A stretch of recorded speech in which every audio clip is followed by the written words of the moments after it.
tired of ads crashing your comedy podcast party? Good news. Ad-free listening on Amazon Music is included with your Prime membership. Just head to amazon.com/ad-free comedy to catch up on the latest episodes without the ads. Enjoy thousands of Acast shows ad-free for Prime subscribers. Some shows may have ads. On today's Smart 7, Post Office poised for new row, UK set for another storm this week, and lots more. It's Tuesday 23rd of January, it's National Handwriting Day, and happy birthday, Lisa Snowdon. The Smart 7. It's news, but not the news.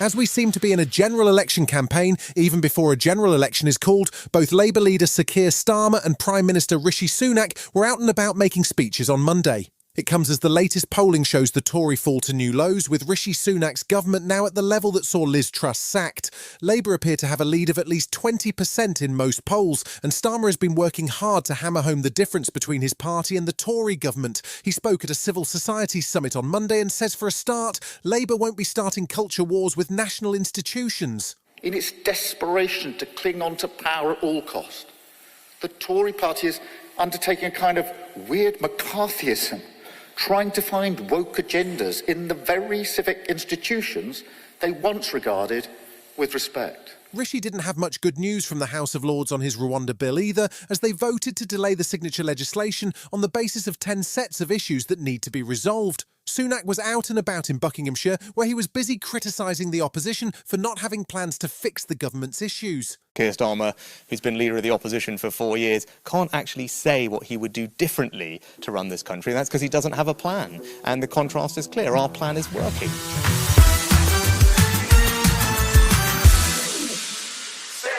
The Royal Mail has been in the spotlight for quite some time now over the Horizon IT scandal, so the last thing you'd think they'd need would be more drama. But a new Ofcom review of the services provided by the Post Office is due to be published on Wednesday, and early leaks suggest that it might recommend a relaxing of the requirement that the Royal Mail deliver 6 days a week. The Royal Mail's parent company reported financial losses of over £169 million in the first half of its financial year and is keen to restructure the business. Labour's Shadow Environment Secretary Steve Reed is not in favour of the potential changes. I think it's very worrying. There's a universal service obligation wherever you live in this country. You should get a regular postal service. I think that's still an important part of the infrastructure of our country, and it's very worrying to hear these proposals. Downing Street was warning on Monday night that the PM would not countenance seeing Saturday deliveries scrapped, and the General Secretary of the Communication Workers Union, Dave Ward, says the unions won't let it happen either. We think the whole of Ofcom's approach is a complete sham. It's about getting to a predetermined outcome, and we're not going to sit back and allow Ofcom, Royal Mail, the government, to destroy what is an important public service, which customers still support.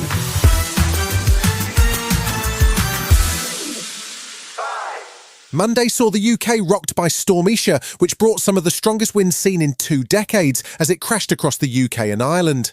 The storm left at least 2 people dead due to falling trees, and it's only the beginning of the atmospheric drama this week, as Storm Jocelyn is due to hit on Tuesday evening. Isha and Jocelyn are the 9th and 10th named storms so far this winter, which is the highest number since the Met Office began naming storms back in 2015. Thousands of people have seen travel plans disrupted and hundreds of thousands were left without power.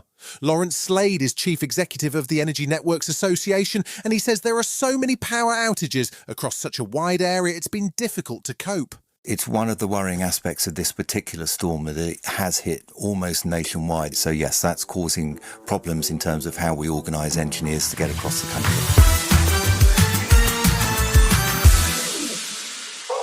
The families of Israeli hostages held by Hamas broke into an Israeli parliamentary meeting on Monday as they sought more action to see their relatives released. It came as fighting escalated in the city of Khan Yunis, and Israeli Prime Minister Netanyahu was forced to deny rumours that there was a new hostage deal on offer from Hamas. On Monday night, there were reports of US and UK forces carrying out more strikes on Houthi targets in Yemen. There was tension too with the European Union, as Israel refuses to accept the idea of a two-state solution when fighting ceases, and through their foreign minister have been floating plans for placing Palestinians on an artificial island in the Mediterranean. EU Foreign Policy Chief Josep Borrell says that Israel needs to take the process of planning for what happens when the war stops seriously. I think that we have to stop talking about the peace process. and start talking more concretely about the two-state solution process. So let's talk about what we want to do. And we want to do is to build a two-state solution. Still to come on the Smart 7, there's a new Dark Ages comedy on the way, and please don't do this to Joanna Lumley. Right after this. Tired of ads barging into your favorite news podcasts?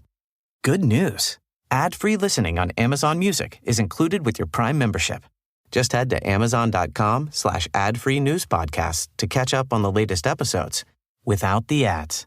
Enjoy thousands of Acast shows ad-free for Prime subscribers. Some shows may have ads. Welcome back. This week is a busy football week as it sees the second leg of the Carabao Cup semi-finals, ahead of a weekend of fourth-round FA Cup action. Monday brought just one Premier League game at the end of the winter break as Brighton welcomed Wolves, with both teams nestled into the middle of the table. The game ended in a goalless draw, but that was enough to see Brighton up to 7th in the table. Wolves manager Gary O'Neill wasn't too upset though, as his team continues to improve. I thought the way the team approached it, how aggressive they were, how they stuck to the game plan, couldn't ask any more from them really. Of course, I would like us to score because we created some huge opportunities. Unfortunately today we couldn't take them, but a good point, a really good point. Dame Joanna Lumley's been famous for a long time. She first found success as a model and a Bond girl in the 60s and went on to win 2 BAFTAs for her portrayal of Patsy in Ab Fab. She's back in the spotlight again after her role in Netflix smash hit Fool Me Once, starring opposite Michelle Keegan, and she told Sky there's still one thing that freaks her out about being famous. I never mind doing photographs with people. What I don't like is when they steal them. They don't ask you. You can just see them quietly at a dinner table going like that across the restaurant. Yeah. And I walk over and say, should we do a proper picture for you? And they get a bit flustered and go, oh, I didn't want to disturb you. And you go, no, but that's creepy.